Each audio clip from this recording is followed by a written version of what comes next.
Good morning, students. Let's start our today's class. We'll continue the same chapter. Chapter 3, Fibers to Fabric. And our today's topic is weaving of fabric. And then later on we will discuss some information about the cotton. Okay. So first of all, let us discuss what is weaving actually. Weaving is the pattern in which the threads or the yarn, in the scientific language it will call the yarn, okay, they will arrange in a particular pattern, okay, और हिंदी में इसको बोलते हैं बुनाई, fine. And because of this weaving only, once the yarns will get weaved together in a particular pattern, they will form a fabric. Fabric, you know, raw cloth material, and fibers are the thin strands which we obtain from the plants or the animals, and then these fibers will twist together, okay, these are twist together and form the yarn. So if I will write down the journey of fibers to fabric, then there will be one more thing that will be known as yarn. Okay, I am writing over here again fibers, when fibers are converted into yarn, and then yarn are weaved together in a particular pattern and form fabric. Okay. Now, let us discuss about the fibers first. Fibers are the smallest unit of fabric, because the end result will be the fabric. हमें last में क्या मिलेगा? Fabric मिलेगा. Okay, so the starting और the smallest unit from which we will make the fabric will be fibers. So fibers are the smallest unit. Okay, these fibers will spun together, means they will twist together or arrange together in a spinning form, in a twisted form, and they will form yarn. Okay, what they will form? They will form yarn, or in the simple language they will known as threads. Okay, if now you can identify the fibers in the thread. You can take a piece of thread, just press one end of the thread with your thumb, and with the another end of the another thumb you can just scratch it out. Okay, then what you will see? You will see that this thread is made up of some different fibers, and that fibers is actually this. This is the smallest unit. That fibers are twisted to form yarn. Okay, and then these yarns are woven together, weaved together in a particular pattern to form the fabric. All the plants, some of the plants and the animals gives us the fiber. They are the natural sources. Okay, example of the plant fibers are the, we have discussed yesterday also, that we can say cotton, jute, then flax. Okay, from flax which fiber we get? That is the linen. Okay, it is a very expensive textile.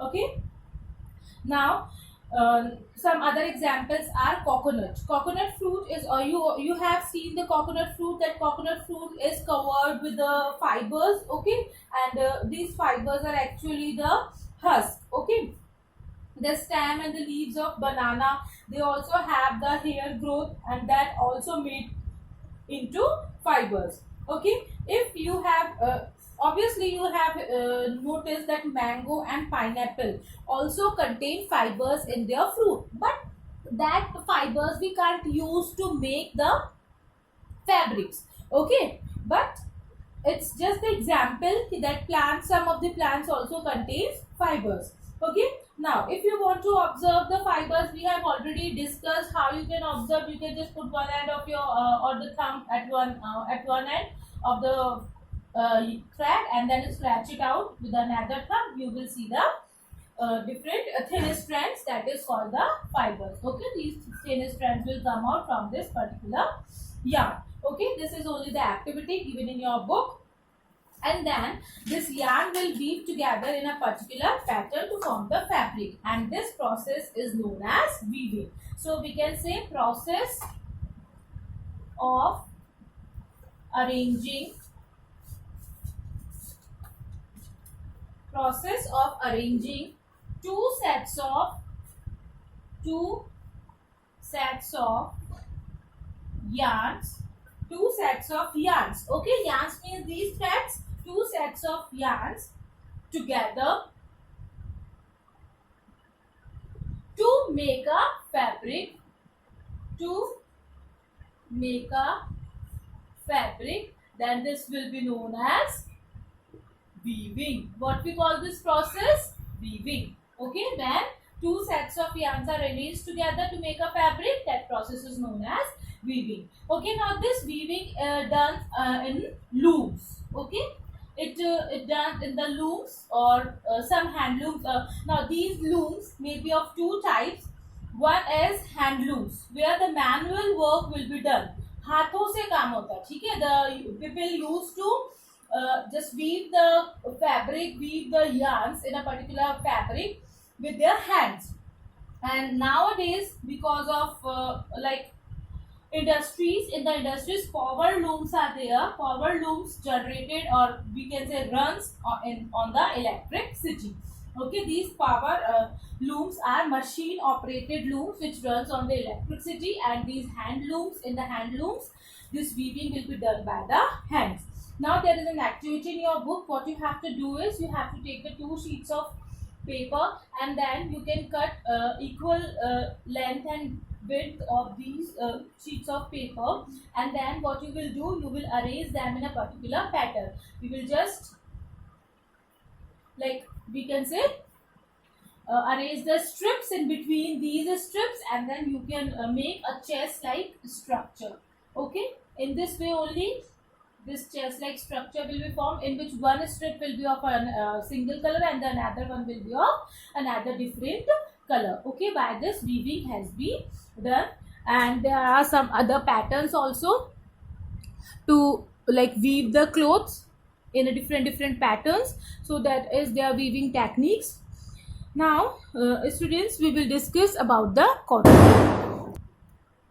Now let's discuss about the cotton. You know that the earliest use of cotton is estimated between 5000 BC to 3000 BC.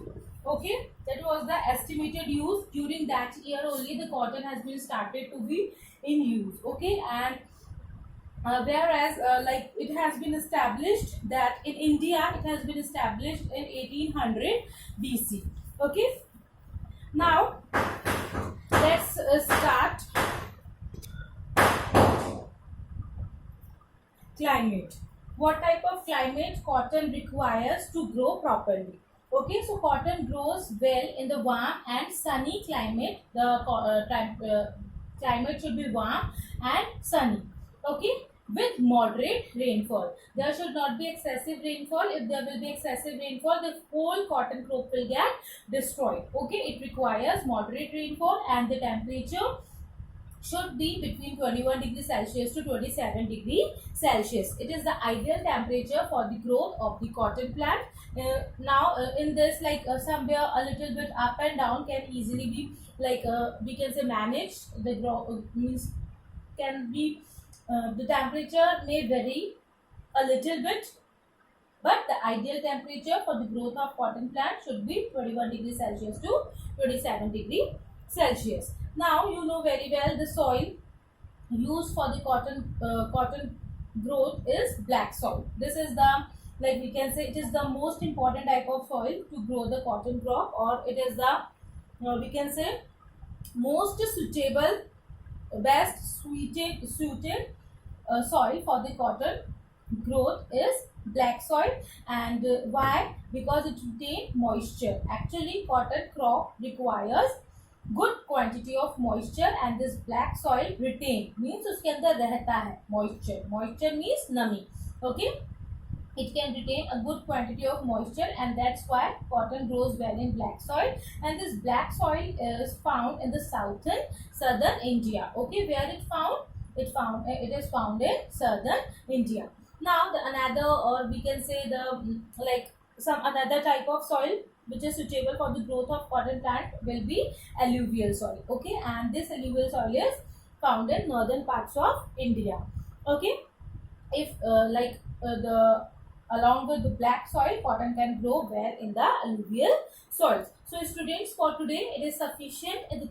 In the next class we will discuss about the production of cotton and its spinning and weaving. Okay, so I hope you understood it very well. Now revise it and have a good day.